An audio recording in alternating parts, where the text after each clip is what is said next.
Hello friends, आपका स्वागत है मेरे चैनल भक्ति की शक्ति में। आज मैं आपके लिए छठ महापर्व की कथा लेकर आई हूँ। अगर आपको मेरी ये कथा अच्छी लगे तो कमेंट बॉक्स में छठी मैया की जय अवश्य लिखें। और अगर आप मेरे चैनल पर नए हैं और अभी तक आपने मेरे चैनल को सब्सक्राइब नहीं किया है तो प्लीज़ सब्सक्राइब कर लें और बेल आइकन पर प्रेस कर दें ताकि मेरे नए आने वाली वीडियो की नोटिफिकेशन आपको मिलती रहे। पंचांग के अनुसार छठ पर्व कार्तिक मास की शुक्ल पक्ष की षष्ठी तिथि को मनाया जाता है, लेकिन इसकी शुरुआत चतुर्थी तिथि से नहाय खाए के साथ ही हो जाती है और सप्तमी तिथि को व्रत का पालन किया जाता है। लोक आस्था का महापर्व पूरे 4 दिनों तक चलता है। 4 दिनों तक चलने वाले छठ पूजा के पहले दिन नहाय खाए, दूसरे दिन खरना, तीसरे दिन संध्या अर्घ और चौथे दिन उषा अर्घ देते हुए व्रत का समापन होता है। छठ महापर्व सूर्य उपासना का सबसे बड़ा पर्व है। इस पर्व में भगवान सूर्य के साथ छठी मैया की पूजा उपासना पूरे विधि विधान से की जाती है। यह सबसे कठिन व्रतों में से एक माना जाता है। छठ पर्व में आस्था रखने वाले लोग साल भर इस व्रत का इंतजार करते हैं। धार्मिक मान्यता है कि छठ व्रत संतान प्राप्ति कामना, संतान की कुशलता, सुख समृद्धि और उसकी दीर्घायु के लिए किया जाता है। छठ पर्व की शुरुआत नहाय खाए के साथ होती है। इसके दूसरे दिन खरना होता है। इस दिन व्रती को पूरे दिन व्रत रखना होता है। शाम को व्रती महिलाएं खीर का प्रसाद बनाती हैं। छठ पर्व के तीसरे दिन सूर्य देव की पूजा की जाती है। इस दिन महिलाएं शाम के समय तालाब या नदी में जाकर सूर्य देव को अर्घ देती हैं। चौथे दिन उगते सूर्य को अर्घ देकर छठ पर्व का समापन किया जाता है। इस त्यौहार को सबसे ज़्यादातर बिहार, झारखंड, पूर्वी उत्तर प्रदेश और पश्चिम बंगाल में मनाया जाता है। साथ ही इस पर्व को नेपाल में भी मनाया जाता है। इस त्यौहार को सूर्य षष्ठी के नाम से भी जाना जाता है। छठ पूजा का पर्व संतान के लिए रखा जाता है।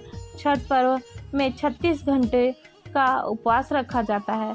पौराणिक ग्रंथों के अनुसार भगवान ब्रह्मा की मानस पुत्री और सूर्य देव की बहन है षष्ठी मैया। इस व्रत में षष्ठी मैया का पूजन किया जाता है, इसलिए इसे छठ व्रत के नाम से जाना जाता है। तो आइए शुरू करते हैं छठ व्रत की यह कथा।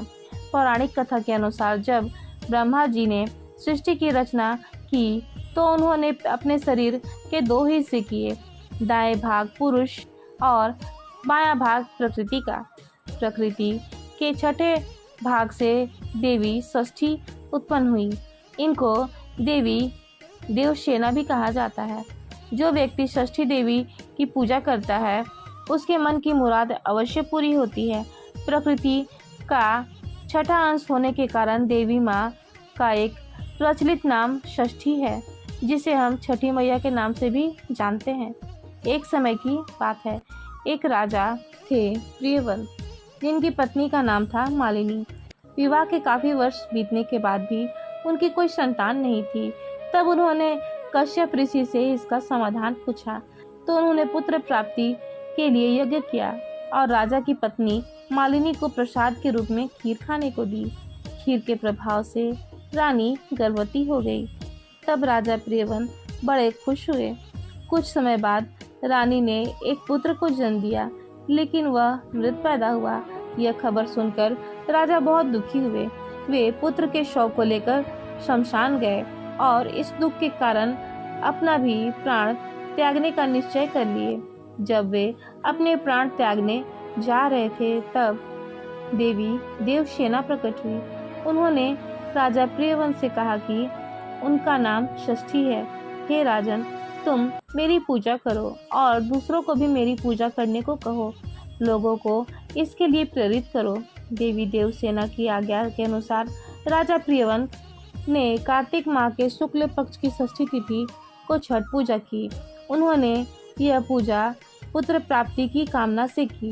छठी मैया के शुभ आशीर्वाद से राजा प्रियवंत को पुत्र की प्राप्ति हुई।